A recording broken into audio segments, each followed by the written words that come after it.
Hello students, welcome to history class. I am your history teacher.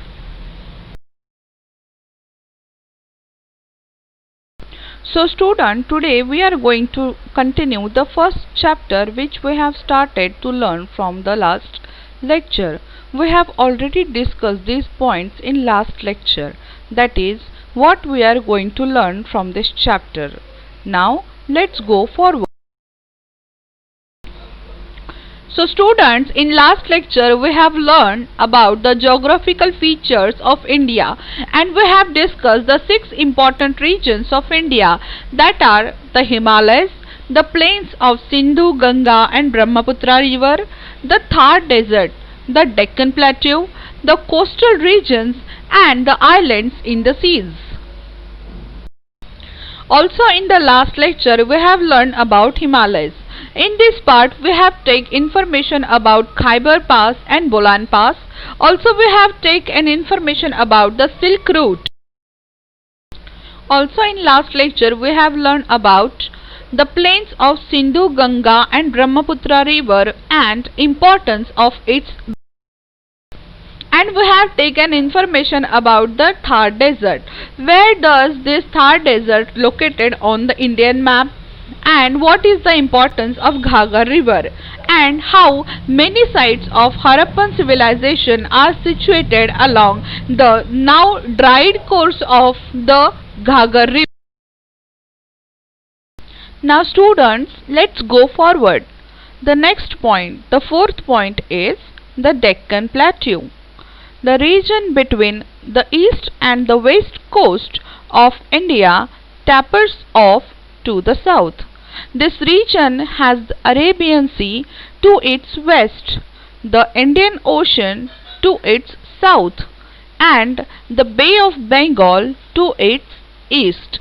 A region thus bound by the sea on 3 sides is called peninsula. A major part of the Indian peninsula is occupied by the Deccan Plateau. Peninsula मतलब प्रायद्वीप, ज़मीन का वह भाग जो तीनों ओर से समुद्र यानी पानी से घिरा हुआ हो और जिसके केवल एक ओर ज़मीन हो. The mountain ranges of Vindhya and Satpura are located to the north of Deccan Plateau. The Sahyadri mountain ranges are to its west. They are also known as the Western Ghats. To the west of the Sahyadri is a coastal region of Konkan and Malabar. The mountains on the eastern side of Deccan Plateau are known as the Eastern Ghats. Deccan Plateau has fertile land where many post-Harappan agrarian cultures flourished. Deccan Plateau was a part of Maurya Empire, the largest in ancient India.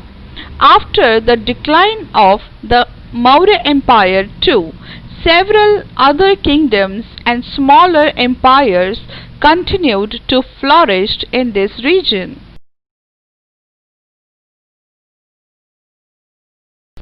Now, let's see the fifth point, the coastal regions. From the time of Harappan civilization, ancient India had trade relation with the western countries. This trade was carried on by sea. Therefore, India had developed contact and interaction with foreign culture and people at the seaports. Later on, land routes came to be used for trade and transport, but the importance of sea routes did not diminish. So now, let's see the last point, the sixth point, the islands in the sea. Andaman and Nicobar are the Indian islands in the Bay of Bengal. Lakshadweep is a group of Indian islands in the Arabian Sea. The location of these islands may have been important in ancient sea trade.